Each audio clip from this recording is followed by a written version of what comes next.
এই দলটির একটি বৈশিষ্ট্য আছে, সেটা হচ্ছে এটা ছাত্রদের নেতৃত্বে গঠিত একটি রাজনৈতিক দল এবং মূলত ছাত্র নেতৃত্বের মাধ্যমে এই দলটি গড়ে উঠেছে। এর আগে ছাত্রদের নেতৃত্বে আরেকটি দল গড়ে উঠেছে, সেটা হচ্ছে গণ অধিকার পার্টি, গণ অধিকার পরিষদ। দুটি দলের একটু এখানে গণ অধিকার পরিষদটি গঠিত হয়েছিল শেখ হাসিনার শাসন আমলে, আর দুঃশাসন আমলে, শাসন আমল বললে তো ভুল হবে, দুঃশাসন আমলে গঠিত হয়েছে এবং তারা শেখ হাসিনার বিরুদ্ধে তাদের সেই পার্টি করে আন্দোলন সংগ্রাম করেছে, নিপীড়িত নির্যাতিত হয়েছে। এবং এই দলটি গঠিত হয়েছে 5ই অগাস্টের পরে, যারা দীর্ঘ সময় ধরে শেখ হাসিনার বিরুদ্ধে আন্দোলন করেছে এবং জুলাই অগাস্টে তো অবশ্যই করেছে। এবং আমার কাছে অনেকেই পরিচিত মুখ, এখানে সামনে যারা আছে, স্টেজে যারা আছে, পেছনে যারা আছে, অনেকেই পরিচিত মুখ যারা সক্রিয়ভাবে আন্দোলন করেছে জুলাই আগস্ট, তারও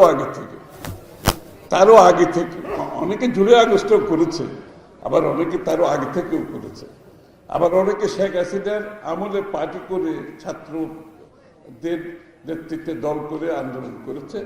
আরো ছাত্র দল আসতে পারে এবং আমরা কিন্তু সকলকে স্বাগত জানাচ্ছি, ছাত্রদের আরো 2-1টি দলও যদি আসে সবাইকে স্বাগত জানাচ্ছি, কারণ এরা সকলেই ভূমিকা রেখেছে আন্দোলন সংগ্রামে। সুতরাং ছাত্রদের দল আসবে একটি গণতান্ত্রিক পরিবেশে, কিংবা আবার মাঝে মাঝে অন্যান্য বিভিন্ন গোষ্ঠীর নাম শোনা যাচ্ছে, তারাও নাকি দল করবে। Very good.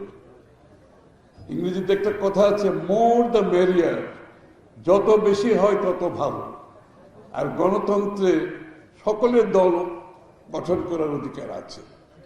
সুতরাং এই ব্যাপারে কারো মনে কোনো দুঃখ থাকার কিছু নেই। অনেকে মনে করে নতুন দল আসলে তারা বোধহয় একটি কিছুর সম্মুখীন হতে পারে।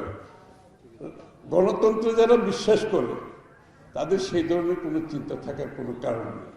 এখানে যারা বসে আছে সবাই গণতন্ত্রকামী মানুষ। আর বাংলাদেশ জাতীয়তাবাদী দল তো একদলীয় শাসন থেকে বহুদলীয় গণতন্ত্রের প্রবর্তক হচ্ছে বাংলাদেশ জাতীয়তাবাদী দল। ডিজাইন, এলিগেন্স, বিউটি, সেরা পণ্য সবার জন্য জেভিকো। অর্থাৎ বাকশাল থেকে বহুদলীয় গণতন্ত্রের প্রবর্তক হচ্ছে বাংলাদেশ জাতীয়তাবাদী দল। আবার বাংলাদেশে সংসদীয় গণতন্ত্র প্রতিষ্ঠার নেতৃত্ব দিয়েছে বাংলাদেশ জাতীয়তাবাদী দল। সুতরাং আমাদের পক্ষ থেকে তো আনন্দের বিষয় যে একটি গণতান্ত্রিক পরিবেশে নতুন নতুন দল আসছে এবং ছাত্রদের 2-3টা দল আসছে, আরো যদি 2-3টা দল আসে সবাইকে স্বাগত জানাবো আমরা। ঠিক আছে, সবাইকে স্বাগত। একটি ব্যবধান এখানে আছে, সেটা হচ্ছে যারা শেখ হাসিনার সময় দল করে আন্দোলন করেছে,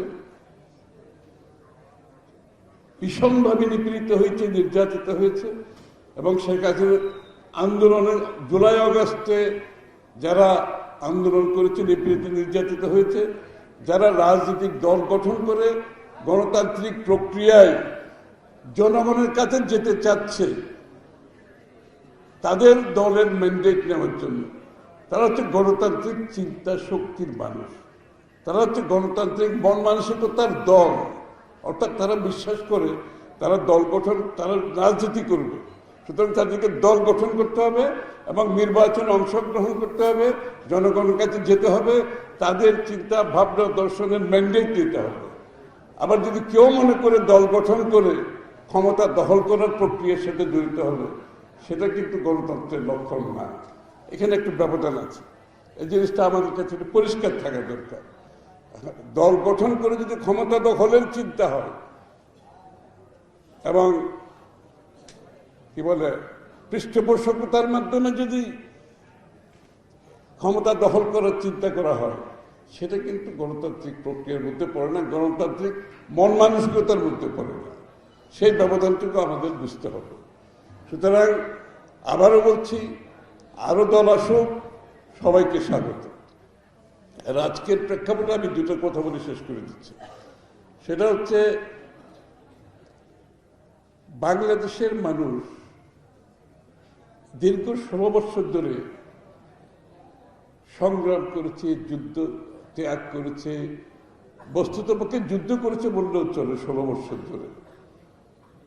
এবং তারা গুমের শিকার হয়েছে, খুনের শিকার হয়েছে, তারা পুলিশের কাস্টডিতে তাদের মৃত্যুবরণ করেছে, তারা জেলে চিকিৎসার অভাবে মৃত্যুবরণ করেছে, আমাদের সামনে মৃত্যুবরণ করেছে জেলে চিকিৎসার অভাবে।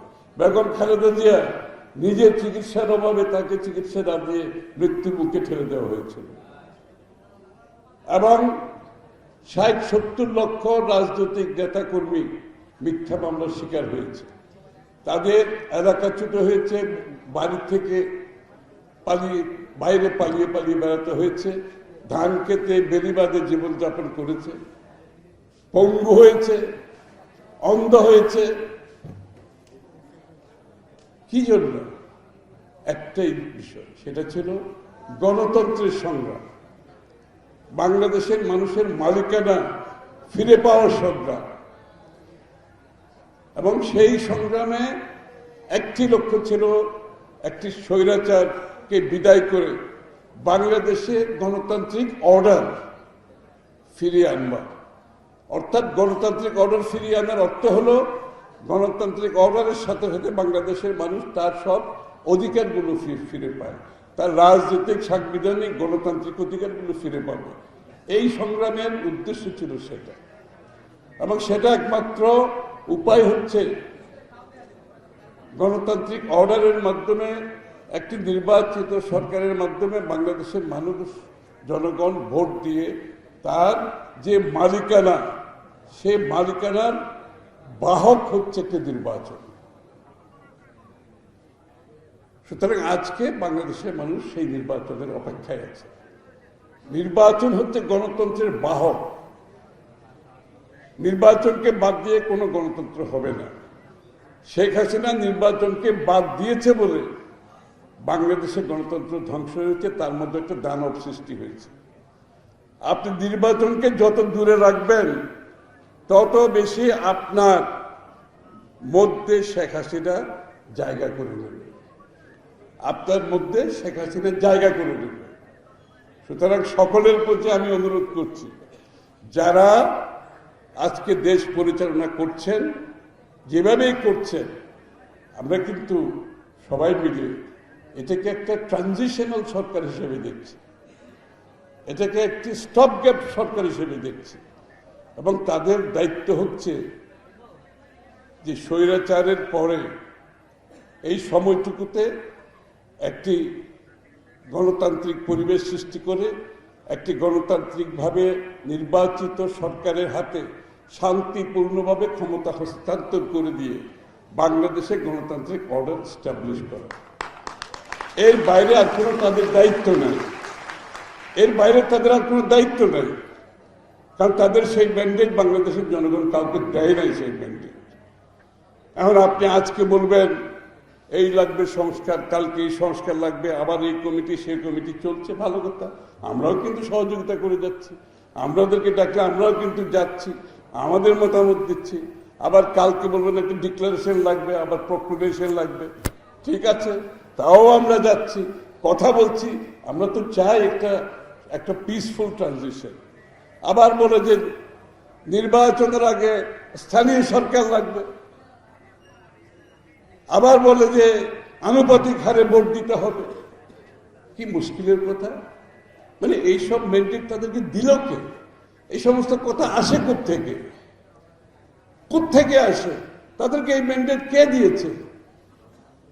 তাদের কাজ হলো একটা ট্রানজিশন গভর্নমেন্ট হিসেবে শান্তিপূর্ণভাবে বাংলাদেশে একটি নির্বাচনের মাধ্যমে গণতান্ত্রিক অর্ডার ফিরিয়ে আনা। এর বাইরে তাদের হাতে কোনো ম্যান্ডেট নাই।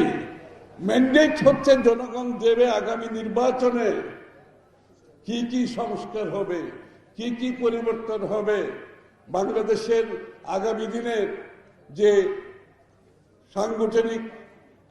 সাংবিধানিক যে পরিবর্তনগুলো আসবে, বাংলাদেশের রাষ্ট্র পরিচালনায় কি কি পরিবর্তন আসবে, বিচার বিভাগে কি কি পরিবর্তন আসবে, অর্থনীতিতে কি পরিবর্তন আসবে, এই সমস্ত পরিবর্তনের মালিক হচ্ছে বাংলাদেশের জনগণ। তারা আগামী নির্বাচনে সমস্ত রাজনৈতিক দলগুলো তাদের কাছে যেতে হবে। যেমন আমরা 31 দফা, আমরা এখানে যারা বসে আছে আমরা সবাই মিলে 31 দফার ম্যান্ডেট নেওয়ার জন্য জনগণের কাছে যাব। জনগণ যদি আমাদেরকে 31 দফার ম্যান্ডেট দেয়, আমরা আগামী সংসদে জাতীয় সরকার গঠন করে সবাই মিলে 31 দফা বাস্তবায়ন করব। পরিষ্কার কথা। নিশ্চয় অন্য কোনো দলেরও তাদেরও কোনো ভাবনা, দর্শন, চিন্তা আছে পরিবর্তনের, তারাও জনগণের কাছে যাবে, তারা তাদের ম্যান্ডেট নিয়ে সংসদে আসবে, সংসদে এগুলো প্রেস করা হবে, এগুলো বিতর্ক হবে, সংসদে আলোচনা হবে, সংসদে পাশ হবে। এটাই তো গণতন্ত্র। এর বাইরে কোনো গণতন্ত্র তো আমরা বুঝি না। এখন নতুন কোনো গণতন্ত্র আবিষ্কার হচ্ছে কিনা বাংলাদেশে, জনগণের মনে তো নতুনের সেই প্রশ্নটা এখন জেগেছে। তো নতুন কোনো গণতন্ত্র আবিষ্কার করার চেষ্টা করে লাভ হবে না। বাংলাদেশের মানুষ, জনগণ আজকে নির্বাচনী জোয়ারে সবাই নেমে গেছে। আমরা বিভিন্ন জায়গায় সমাবেশ করছি, লক্ষ লক্ষ মানুষ নির্বাচনের অপেক্ষায় আছে, আর কোনো অপেক্ষায় নাই। তারা তাদের মালিকানা ফিরে পেতে চায়, তারা তাদের মালিকানা ফিরে পেতে চায়। সুতরাং আর দেরি নয়, আর এক এক দিন এক এক ধরনের এক এক প্রস্তাব এগুলো এনে বিলম্বিত না করে মানুষের ধৈর্যের বাঁধ কিন্তু ভেঙে যাচ্ছে। সুতরাং অতি সত্বর নির্বাচনের মাধ্যমে, যে জন্য 15-16 বছর ধরে মানুষ যুদ্ধ করেছে, ত্যাগ স্বীকার করেছে, তার মালিকানাটা ফিরিয়ে দেওয়া হোক। তারা সিদ্ধান্ত নেবে বাংলাদেশ কোন পথে যাবে, বাংলাদেশে কতগুলো সংস্কার হবে, বাংলাদেশে কি পরিবর্তন আসবে। জনগণের সিদ্ধান্তে বাংলাদেশ চলবে, এটাতে বিশ্বাস করতে হবে। কেউ যদি মনে করে নিজস্ব চিন্তায়, কারো নিজস্ব চিন্তায় বাংলাদেশ চলবে, অত্যন্ত ভুল করা হবে। জনগণের চিন্তায়, ভাবনায় এবং জনগণের চিন্তার প্রতিফলন নির্বাচনের মাধ্যমে ঘটিয়ে বাংলাদেশে আগামী দিনের বাংলাদেশ চলবে। সবাইকে ধন্যবাদ।